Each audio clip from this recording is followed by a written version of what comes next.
Hello ladies. So today we're going to do notes on enzymes. The objectives that go along with this are number 6 and number 7. And first we're going to watch a fun YouTube video on enzymes. So here we go.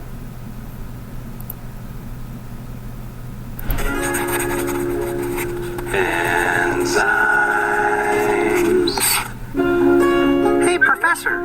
Just the other day, I saw this small man swallow an entire steak bigger than the size of his head. And it got me to thinking, how could he possibly digest all that in just a few hours? Well, the steak is first chewed in the mouth into bits and pieces that fall into the stomach. You might already know that the stomach contains a powerful acid that can dissolve even metals. But what you did not know is that this acid is not what ultimately breaks down the steak. No, it's very tiny and special molecules called enzymes that do the job. Strangely, these enzymes find the stomach acid a cozy place to work in. Whoa! It's like small piranhas finishing up a whale in a sea of acid. Imagine what I could do with that.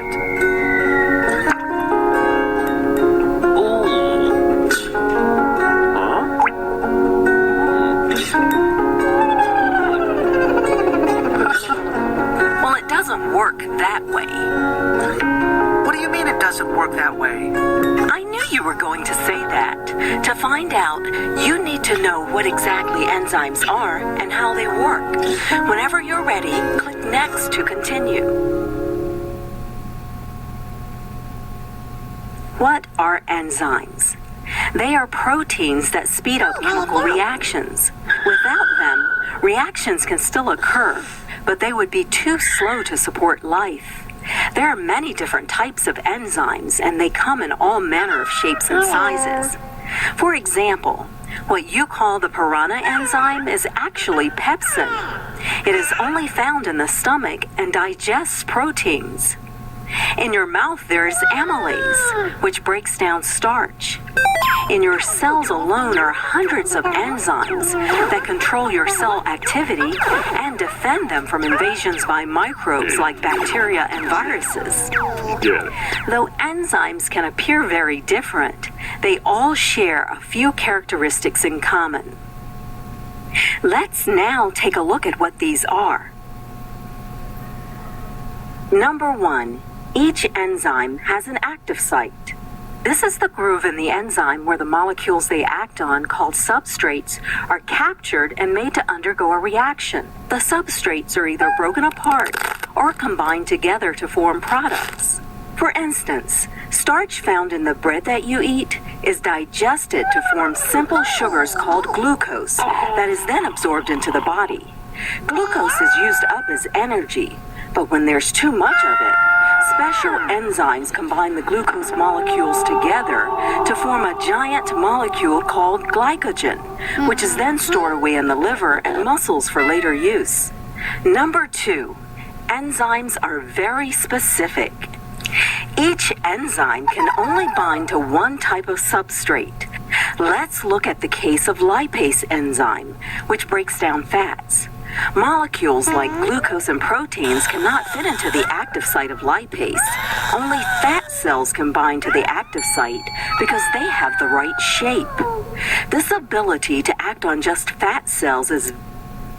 I'm going to interject here. Notice the little disclaimer in the corner. It's not fat cells, it's fat molecules. So this is that triglyceride. There's the glycerol head and the 3 fatty acid tails. And lipase acts to break down that triglyceride and use it for energy. So I'm going to skip forward past this part because it's very confusing and not all that helpful. So I'm going to skip forward here a little bit more. Here we go. The molecule. Number 3, enzymes are recycled. Enzymes are not altered by the reactions they speed up. Immediately after they finish one reaction, they can act on a new substrate. This way, only a small amount of enzyme is needed to speed up thousands of reactions. Okay, that's the end of that video, and I will refer back to it as we pick up with our notes again. So, oh, we've got some things on top of each other. On your copy, it should be correct though. And so, what are enzymes? The thing that you really need to know here, and hopefully my pen will work. No. It doesn't work.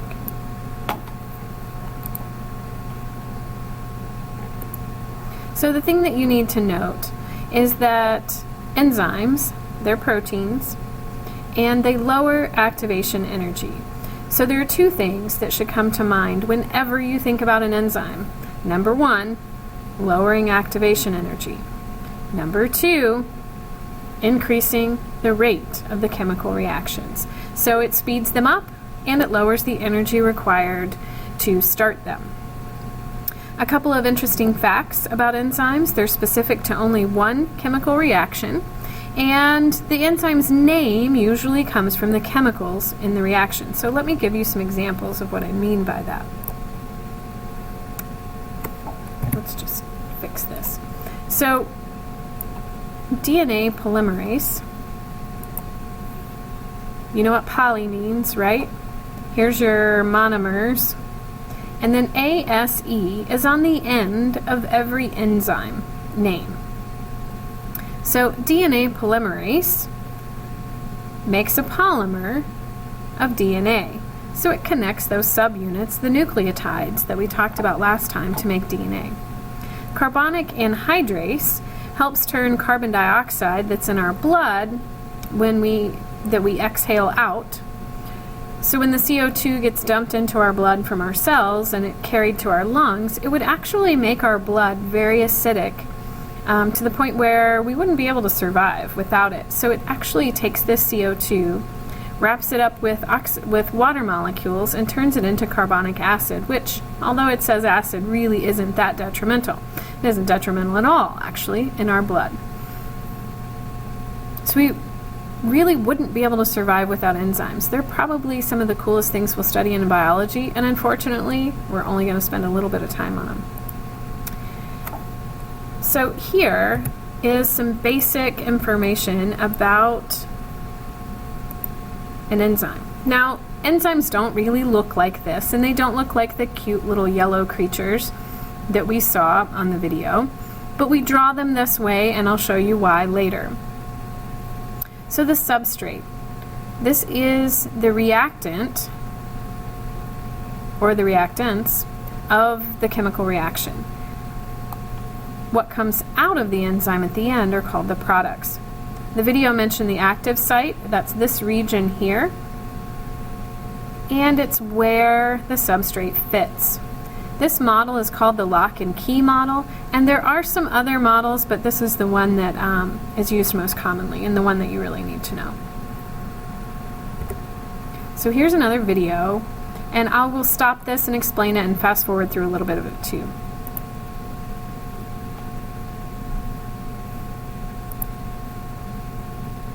I happen to like the music on this one.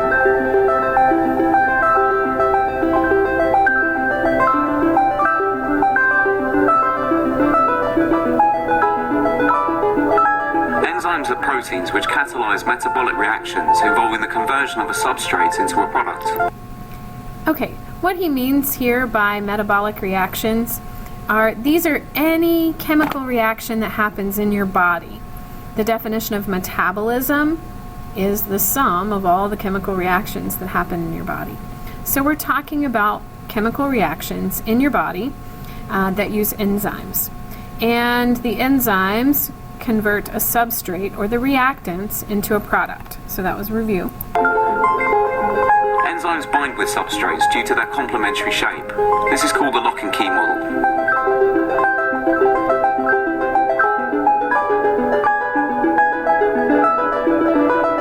Rather like a spaceship docking into a space station. So this is a pretty good idea. It shows that the substrate is very small, that the enzyme is in fact very large, which is true. The only bad thing is if this is a substrate and it goes in there, then the space station is going to break it apart. because that's what enzymes do.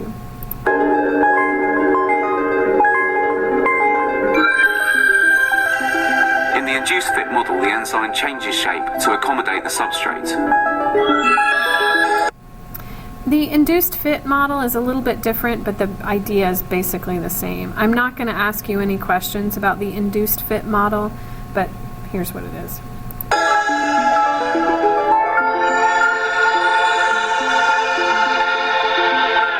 Enzymes enable metabolic processes to proceed rapidly at room temperature by providing an alternative reaction pathway of lower activation energy. We'll talk about graphs that look like this and we already have in the energy notes. So it's the same idea. This reaction does not have a catalyst or an enzyme, and this one does. You have a lot less energy required for the reaction to take place.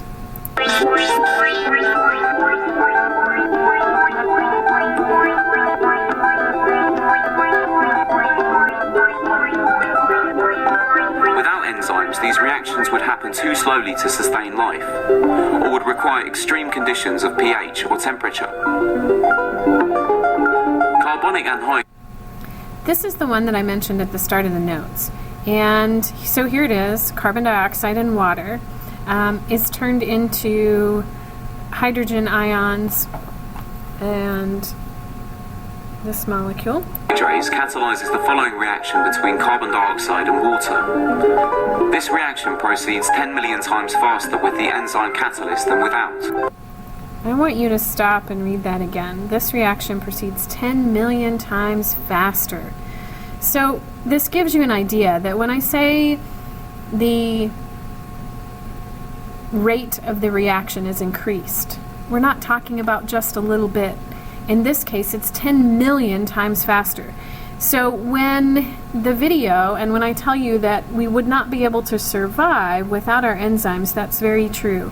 Because although this reaction would occur eventually, it happens 10 million times faster with the enzyme, which is why our body makes enzymes. We really do need them to survive. So here, what you're seeing on the screen, this large blue molecule is the enzyme. And it doesn't really look like much, but the thing that you should get from this is that the enzyme is very large. This is the active site, and you have the water molecule, and you'll have the CO2 molecule, and it'll go The through. water molecule is coordinated to a zinc atom in the protein. A proton is removed, leaving a hydroxide ion. Carbon dioxide binds to the hydroxide ion on the zinc, and the product is released. When a similar shape. Okay, we're not going to talk about inhibitors. It's not part of our chapter, but you would get into those in AP Bio, so something to look forward to. All right, back to our video, or our slideshow. The synthesis and decomposition. If you were here last year in science, in the chemistry part, you probably talked about synthesis and decomposition reactions. So again, what does synthesis mean? It's a reaction in which you bring stuff together, right? So synthesis, you're pulling things together. With an enzyme, this means that you're going to have two or more of those substrates, and they're going to be pushed together. You're going to synthesize them into one product. You can also decompose things. So a reaction in which you have one substrate and you pull it into 2, 3, or 4 products. Another video. Yay!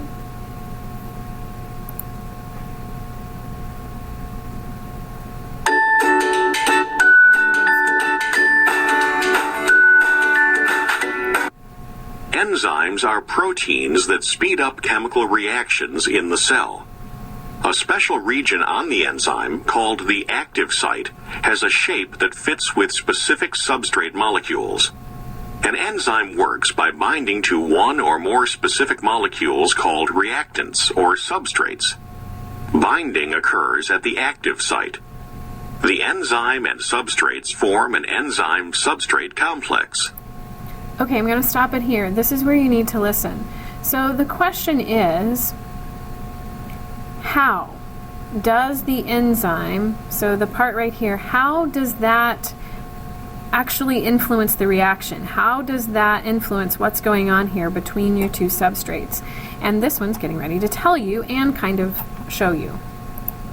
The interactions between the substrates and the enzyme stresses or weakens some of the chemical bonds in the substrates. So it stresses or weakens some of those chemical bonds. And that's how it lowers the activation energy, and that's also how it speeds up the reaction. These stresses encourage a link between the two substrates, leading to the formation of a different molecule.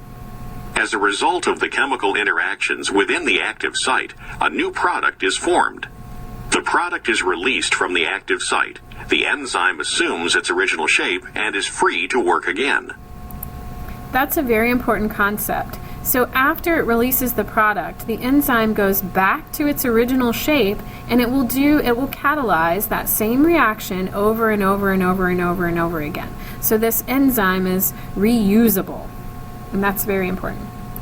Although this reaction has specifically illustrated the formation of a single product from two substrate molecules, other enzymes catalyze the formation of two products from a single substrate. Okay, so let's go back to our notes. And when it binds, something happens. And I'm going to have to grab my pen here. So the something that happens is, so how does the enzyme do its job?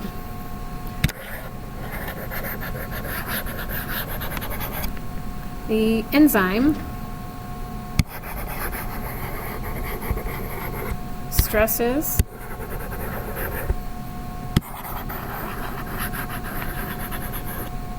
and weakens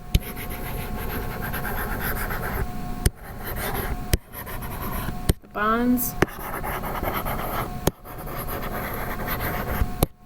of the substrate. And that's what substrate. So take a moment and write that down.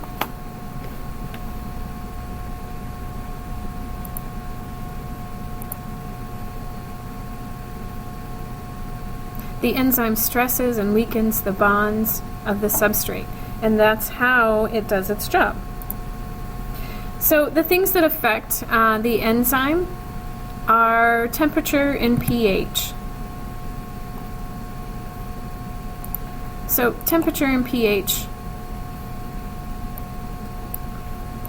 can actually destroy an enzyme if the pH and the temperature aren't correct. One of the videos mentioned that pepsin, the enzyme that lives in our stomach, really likes the acidity of our stomach. If you move it to a different pH, if you make it more basic, you actually start to denature or destroy some of the enzymes. You can also do that with temperature. If it gets too hot, the protein will become denatured. So what does denatured mean? I'm glad you asked. Here it is. So on the left here, we have a normal functional protein. And recall from earlier notes that proteins are a series of amino acids all linked together in a long chain. And in fact, that long chain of amino acids is called a polypeptide. That polypeptide then goes into the endoplasmic reticulum where it gets all folded up. And in the end, this is what the folded up protein kind of looks like. And hopefully you can see that this is why we sort of just draw them as blobs, because this is a pretty complicated thing to draw. So where might the active site be on this protein or this enzyme? It could be here, right? This could be an active site. Maybe over here could be an active site. Perhaps this is. The point is we don't really know. But what we do know is that if this protein, if this enzyme is put into an environment that is too hot, or the pH is too high or too low, you can denature the protein. And this is what happens. It becomes this long, thin ribbon of amino acids. And what's missing? Hopefully you said the active site. The active site is gone here. So in a denatured protein, it's missing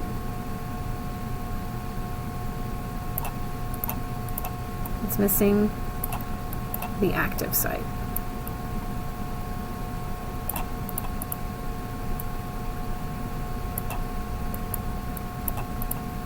So the active site is gone, and that's why it doesn't function anymore. And unfortunately, your body can't recycle these. It can break down the protein into its individual amino acids and recycle the amino acids, but you can't refold this. You can't fix this once a protein has been denatured. It does not go back to its original shape. All right, now you're going to build some enzymes, and hopefully you can help each other out with this, and we'll go over this when I get back. The sub should have all of the stuff that you need, so enjoy.